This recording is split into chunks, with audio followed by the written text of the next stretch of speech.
Hi everyone, Vega here, and in today's video we're going to leave our normal schedule. I was actually just working on a video on Capella the star, but it's come to my attention that there's been some new discoveries around Barnard's star, which, as you may know, is the nearest single star to our Sun and certainly our next neighbour after the Alpha Centauri Proxima system.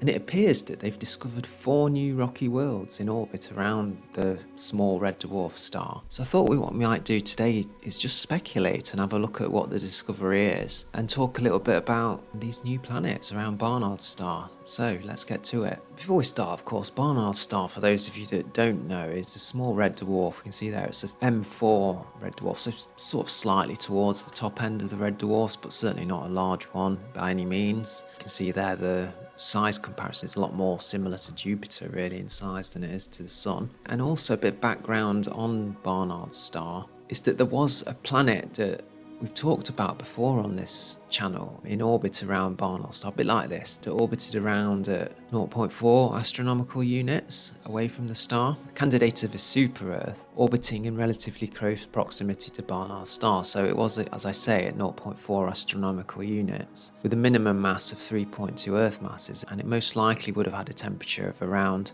minus 170 degrees Celsius, so it's not out of the question that life could be there, but unfortunately that planet appears to be ruled out now. But since, it says in March 2025, a study confirmed all 4 planets, and it says all of these planets orbit closer to the star than the habitable zone, so it's a bit unfortunate that they're not in Barnard's star's habitable zone. Let's have a quick look. So we've got a semi-major axis of 0.01 AU. So we're talking about, for the closest in, of a figure of around 2.8 million kilometers from the star. And for reference, the moon of Callisto orbits Jupiter at around 1.8 million kilometers. So they're not much further from Barnard's star, at least this first one. It's not much further from Barnard's star than Callisto is from Jupiter. So the first thing that comes to mind with these systems is that in many ways really that it's a bit like thinking of Barnard's star as the planet, and these moons and these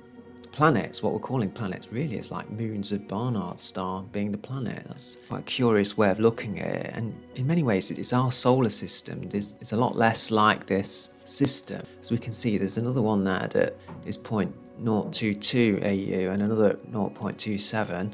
The furthest one is it's only just shy of 0.04 AU away. So in many ways, these systems are more like the Jupiter system, really, than they are like the solar system. The difference being that Jupiter's not large enough to fuse hydrogen in its core, whereas Barnard's star is. But they do resemble much more planets and moons than they do the Sun and its planets in many ways. We can look at the masses there as well. So we've got one that's about a quarter the mass of the Sun, another that's slightly under a third, one that is almost exactly a third of the mass of the Earth, and then the smallest one, which I believe is the least massive exoplanet yet detected by the radial velocity method, of just 0.19 Earth masses, so just a fifth the mass of the Earth. So you might think of these worlds as roughly Mars sort of masses. They are quite substantially bigger than places like Ganymede or Callisto, and they are actually a bit more like Mars, which is curious, isn't it? Because we've got Jupiter with its worlds, and the largest being Ganymede, Saturn with its worlds Titan, and the moons are sort of relatively large. And then we move up a level, and we've got Barnard's star, and we've got potentially these 4 worlds that are all sort of Mars-sized worlds in orbit around it. And then we could push up another level again, couldn't we, to the Sun, which obviously has much more massive planets in orbit around. It's almost as if the size of the central body determined the size of the moons that surround it. I'm just speculating, of course, but that's what comes to mind when I find out about this new Barnard star system. Of course, we might speculate a bit about Barnard's star in the sense that it's only 6 light years away.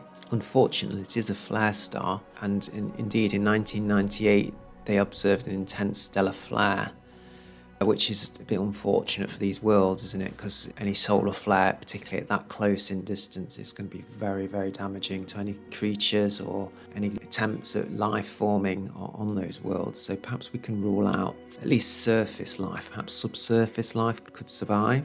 And obviously Barnard's star, like Proxima, is a flare star, unlike places like Luyten's star or Lalande 21185, which are pretty stable really for red dwarfs. So there is that on the negative side, but on the positive side, of course, Barnard star is just 6 light years away. So it is possible that we could even send a probe within a lifetime to these places. Indeed, they've even planned that in the past with this project Daedalus. In 1980, Robert Freitas suggested a more ambitious plan.